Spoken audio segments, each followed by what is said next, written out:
What's going on? This is John Ivins with AB Audio. In today's video, I'm going to give you some tips for mastering your own track using Logic's stock plugins, as well as a couple of free plugins that I think you should check out. First, I'll show you the track before and after processing.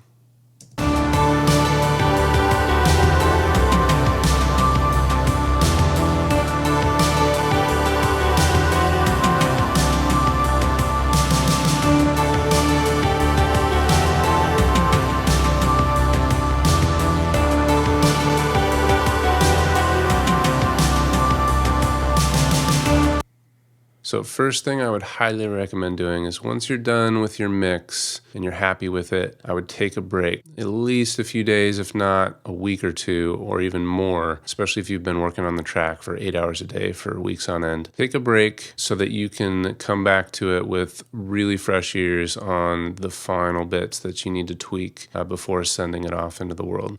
So I would bring in one or two of your favorite tracks to reference against. Hopefully you've been referencing in your mix. So if you have, maybe bring in a couple different tracks. This one here is just another track from the album. So what I would do is get them volume matched without even listening to them. I would throw it on mute and use Logic's loudness meter. I just use the short term here, see where it's kind of peaking out. Make sure you're at like a similar, main part of the song instead of like a quieter intro or anything like that. So it's kind of hanging around 11.5. Go to your track and similar there. So to get to that point, I had to bring down the reference track 3.5 dB.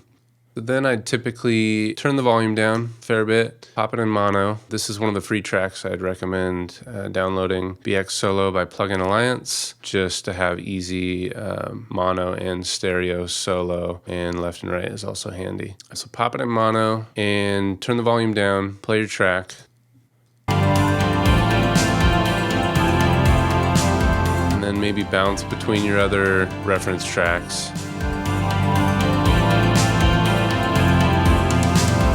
All the while you haven't listened to your track you're mastering for days or weeks. So you're kind of wanting to surprise yourself with the differences. All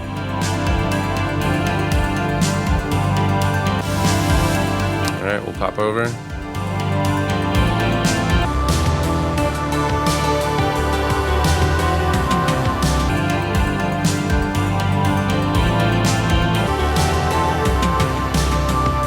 So immediately my brain says, whoa, that's way too much low end. So what I did is I took a low shelf and cut out quite a bit of low end. Also felt like it just, needed some more clarity in high end. So I took this high shelf and gave it a dB there. So then let's pop into stereo, and I'll just show you what I did here with this EQ.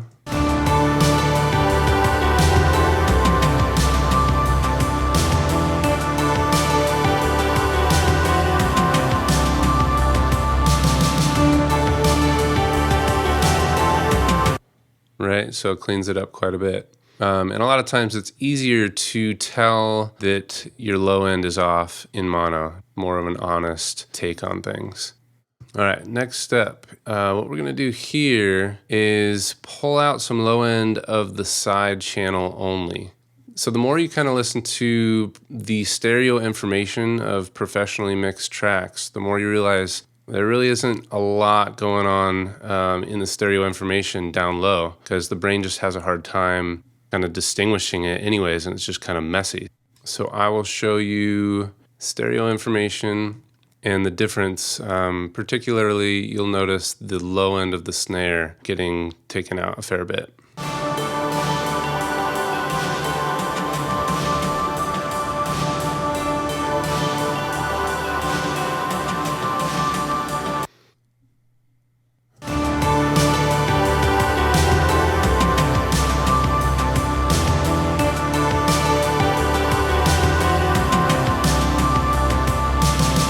That just cleans it up a little bit.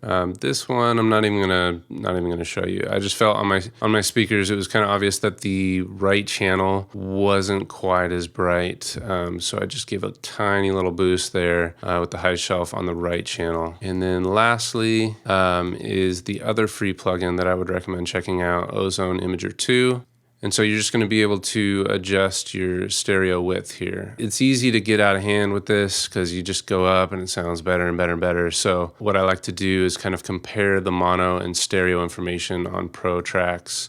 Typically, the stereo is going to be a little quieter than the mono. So if your stereo information is louder than your mono information, then you're probably going to actually need to, dial back your width a little bit.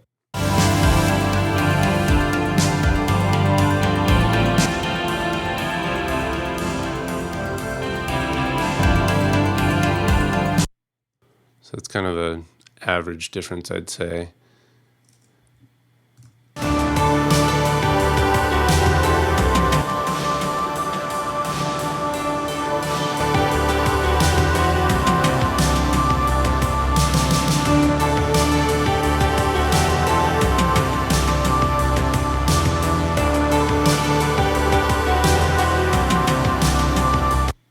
All right, gives a little bit more width, particularly to those background voices. So yeah, with any of these things, I don't know if your track needs less or more high end or low end. You have to, do some critical comparing yourself. Maybe your track needs a little more low end. Maybe you've already blasted out the high end and you need to pull that back. I don't know, but the most important thing is to compare to professional tracks level matched. Level matched is huge because our ears hear things differently at different volumes. So you're going to make much better decisions when things are level matched. You can try a little bit of compression. So I have this setting here. This is Logic's emulation of SSL's compressor. I would set the attack in this area, release fast, and then just dial back the threshold till you're doing a little bit of compression, and then you're going to want to volume match it.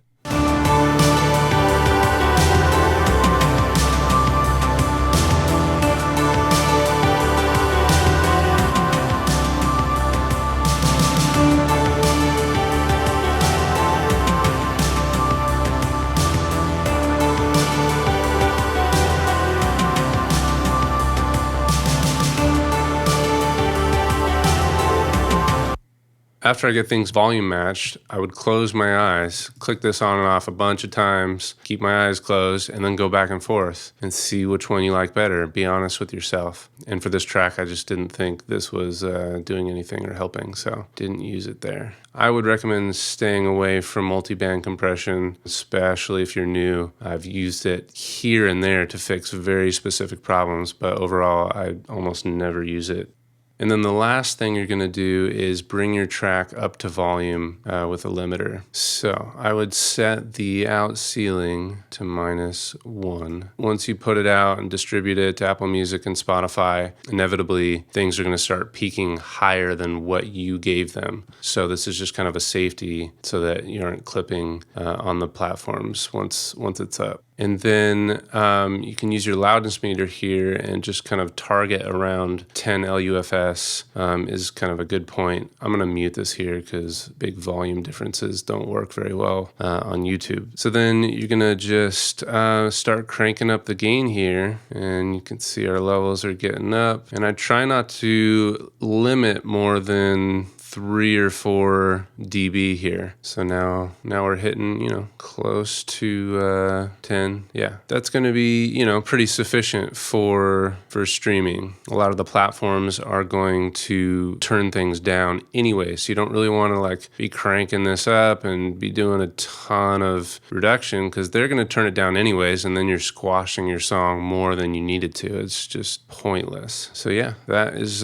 getting your track up to kind of a standard volume. If you're limiting, 5, 6, 7 dB and you're only getting up to 12 or so here, chances are, your track just has way too much low end or way too many transients from the snare or kick just blasting through. So you might want to go back to your mix and just kind of tame things back down a little bit. But yeah, that's what I would do to get things up to volume. All right, and then lastly, you can just do some simple automation here, get into your automation lane, decide where you want your track to end.